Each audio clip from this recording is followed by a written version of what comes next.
ધીરજ કેમ ધરીએ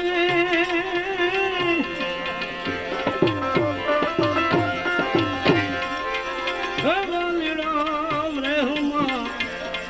એ દીદી સુને રે એને વાલી એને થી કરીને એ વિરાથી કરીને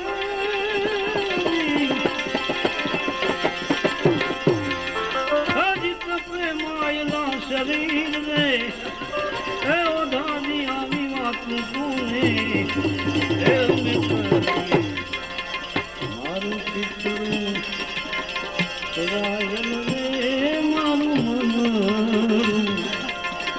હેરાયલ રે મન હેરાયલ રે